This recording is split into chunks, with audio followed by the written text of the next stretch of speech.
자, 이번에는 화에 대해서 보겠습니다. 성정편의 화. 화열, 이성조자, 우금수지격.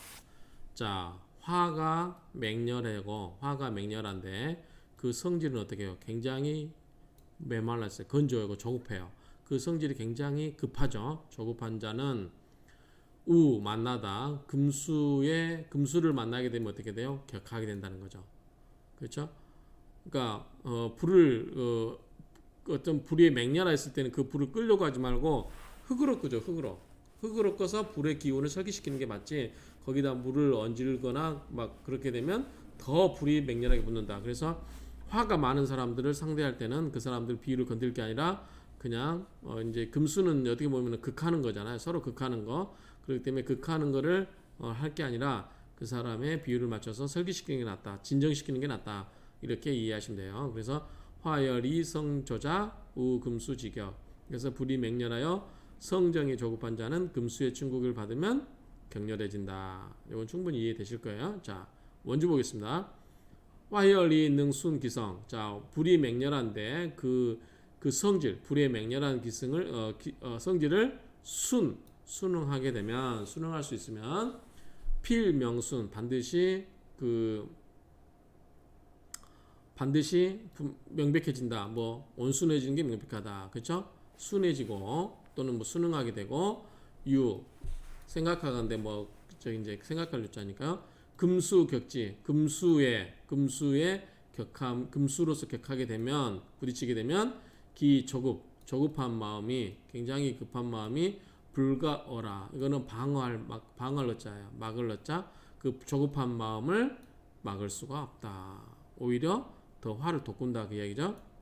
자, 임철조주를 보면 화조이열 불이 바짝 마르고 맹렬하면 이제 열자는 기세가 맹렬한 거예요.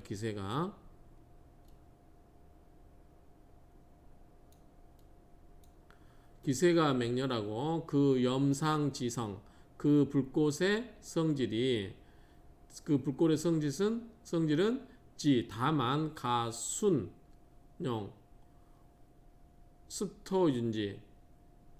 자, 다만 가하다 순수하게 써야 된다는 거죠. 순수하게 쓴다. 순수하게 쓰는 것이 다만 가하다. 뭐를 습토로서 이것을 적시는 게 맞다. 즉 화가 맹렬하고 바짝 마르고 불이 굉장히 맹렬할 때는 그 불꽃의 그 성질을 타오르는 성질은 어떻게 된다? 다만 그것을 촉촉한 물기 있는 터로서 그 불꽃을 적시어서 조용하게 순화시키는 것. 그래서 순수하게 쓰게 하는 것이 다만 가할 뿐이다. 다만 가능하다. 즉 그렇게 하는즉 알게 된다. 뭐를 예의를 알게 된다. 화는 예의였죠. 예의를 알게 되고 그래서 이 성자의 지덕 자애로운 그러한 덕을 이루게 된다. 만약에 만나게 된다. 금수의 격함을 만나게 된다면 그러한즉 화의 세력은 더욱 맹렬해지고 더욱 뜨거워지고 이제 뜨거워지고 이 불질에 그리고 예의를 알지 못할 것이다. 그래서 이 화가 많은 사람들은 건들면 폭발하죠. 막 그런 경향이 있습니다. 저도 화가 많아서 그런지 그런 경향이 있어요. 재앙과 화는 필생야라. 그래서 재앙과 화가 반드시 발생하게 된다. 습토라고 하는 것은 물기 있는 촉촉한 토라고 하는 것은 진토, 그 다음에 축토죠. 축토와 진토이다. 진술 축미 중에서 미토하고 술토는 여름의 토와 가을의 토이기 때문에 굉장히 건조한 토예요. 그리고 진토는 봄의 토고 축토는 겨울의 토죠. 그래서 물기가 머물러져 있다. 그래서 습토가 되는 겁니다. 이 습토는 앞에서 우리가 계속 배웠어요. 뭐가지? 불기운을 빨아들여서 화생토로 시킬 수 있어서 그 화의 맹렬함을 빨아들여서 불빛을 어둡게 할 수 있어요. 그게 회기광이에요. 그 불빛을 어둡게 할 수 있다. 그리고 수렴할 때 염자죠. 뭔가를 열음하는 거 그 성질을 염하겐다, 수렴한다. 그런즉 명백하게 된다, 밝아진다, 그 말이죠. 자, 우리가 습토, 축토의 기능이 뭐였었죠? 자, 불빛을 어둡게 한다, 해화. 그 다음에 저기 양목, 나무를 키울 수 있다, 물기가 있으니까. 그리고 또 사막에다 나무 심으면 자랄 수가 없죠, 축축하지 않으니까. 그 다음에 생금, 금을 생할 수가 있어요. 그 다음에 축수, 물을 저장할 수 있어요. 이 네 가지 성질이 있다는 거 앞에서 계속 반복되는 내용입니다. 자, 두 번째 명제 보겠습니다. 아니죠, 임철조 주고 짧은 관계로 그냥 명조를 같이 하겠습니다. 자, 오술, 인오술 화국이죠. 자, 갑병, 다행인 것은 기토와 축토가 있네요. 이 축토가 좋을 것 같아요. 축토, 진토와 축토가 있으면 이 맹렬한 전부 좀 불의 기운이잖아. 이거를 설기시킬 수 있죠. 화할 수 있죠. 자, 병화일주가 생어 5월에 태어났다. 연월 우투 갑병이 또한 연과 월에 투관이 되었다. 맹렬함이 극에 달한다. 최의 축시, 가장 반가운 것은 역시 이 축토, 축축한 토죠. 이 축시다. 간지, 개습토, 간지가 모두 습토다. 왜 개짤 썼죠?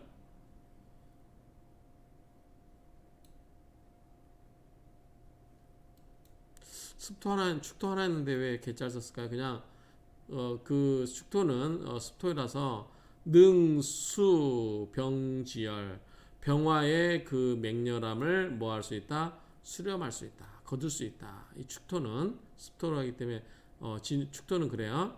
그래서 능회, 아까 나왔죠? 회, 오지광, 오화의 빛을 어둡게 만들 수 있다. 왜? 불의 기운을 빨아들이기 때문에 그래요.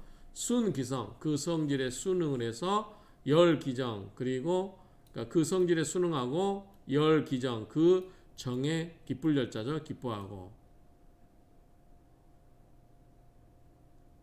기뻐하고 불능, 여기는 이제 능멸할 능자죠. 능멸할 능자, 업신여기다. 그래서 불능하야, 아래 사람을 능멸하지 않고. 기윈, 그 사람됨이 위험이 있고. 이 불맹, 그리고 맹렬하지 않다, 뭐 난폭하지 않다, 그렇죠. 그래서 이 불악, 엄하기는 하지만 악하지는 않다. 명리 쌍휘, 명예 즉 벼슬과 이 재물이죠. 명예와 즉 벼슬과 재물이 두 개 다 쌍으로 빛났다, 그런 말이죠.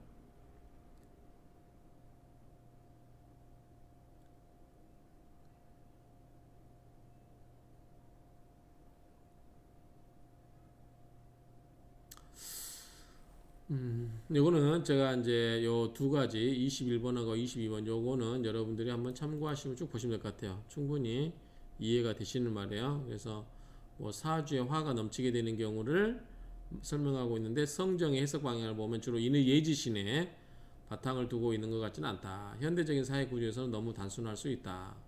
그 다음에 이제 이 전체적 사주를 보면 이 사주가 불이 넘친다고 그랬잖아요. 그쵸? 자, 넘치는 불기운을 거둬들이는 상관이 시에, 자, 축토에 있었던 것이 다행이고, 다시 다행인 것은 관살이 사주에 보이지 않는다는 점이다. 만약 성격전에 정관이라도 있었다면 싸가지가 없는 놈이라고 하셨을지도 모르리다. 상관이 대립을 하면 관성을 쳐버리기 때문이다. 뭐 이 정도 정리하고 넘어가겠습니다. 그 다음 명제 보겠습니다.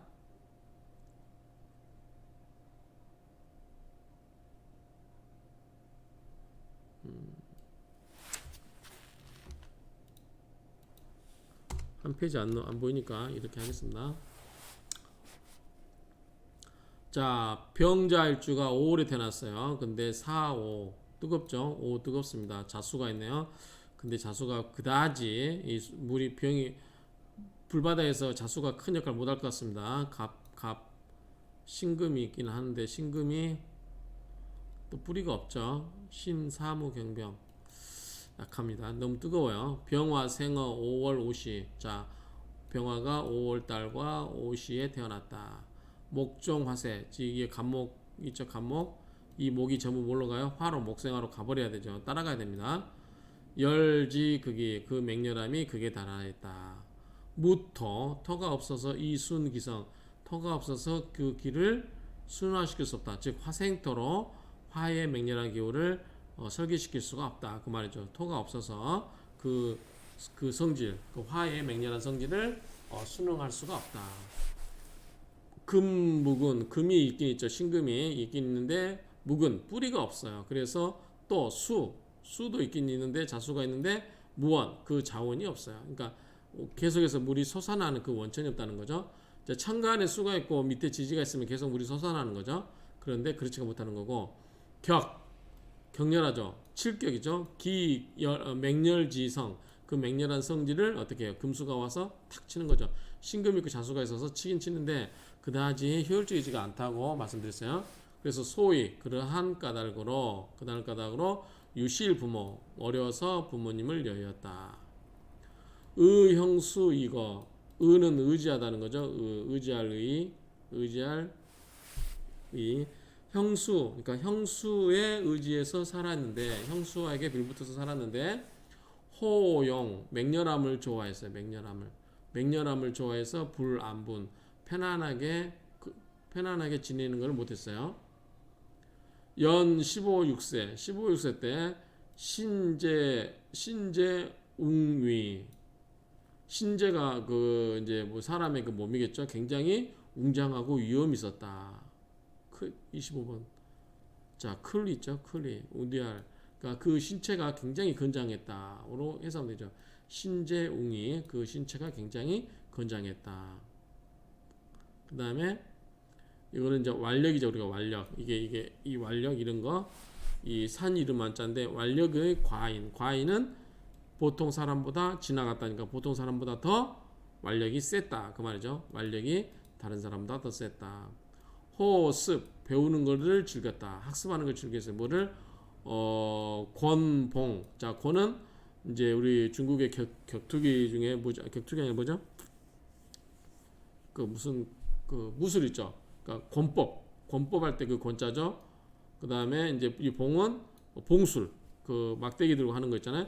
그래서 이 권법과 봉술을 읽히는 것을 호하오.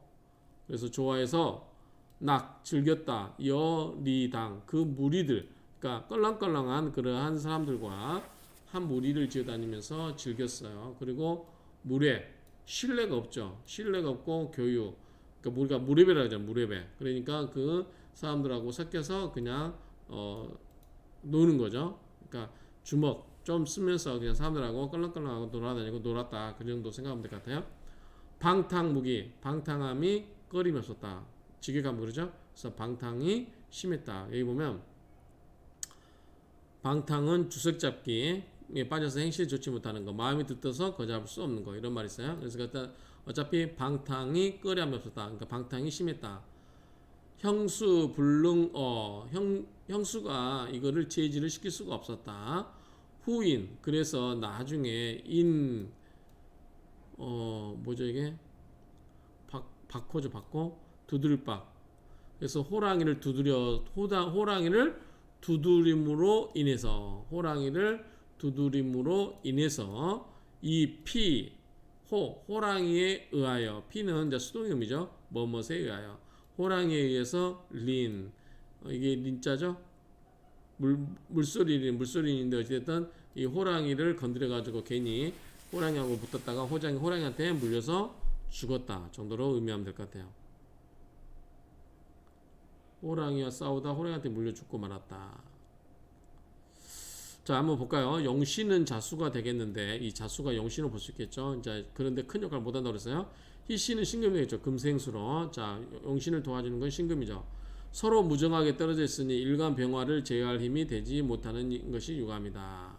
정관의 성격으로 합리적인 사람이라고 해야 하겠는데 편인이 겹쳐들면서 부정수용이 강화되고 다시 편의를 거부하는 마음까지 발동을 하게 되면서 스스로 결단을 내리고 시도를 많이 하였을 것이다. 겁제는 경쟁심을 유발을 시키니 누군가 이 사람에게 넌 용맹하지만 호랑이는 잡지 못할 거야 라고 약을 올렸다면 아마도 당장에 달려나갔을 것이고, 특히 그 호랑이가 사람을 해친다고 하는 말을 들었다면 정관이 작을 받아서 명분도 살아남으로 이 일을 저지르고 말았을 것이라는 생각을 해본다. 재밌죠? 이렇게 하고 해석을 한다는 게, 힘은 넘치지만 계략이나 머리가 따라주지 않았던 것은 성격적으로 식상이 없었기 때문에 그렇다. 자, 식상이라고 하면 토가 있어야 되겠죠. 토. 일단 이렇게 재밌게 해석하시는 분 있어서 한번 참고로 설명을 읽어드렸습니다. 자, 그러면 명조는 이것으로 마치겠습니다.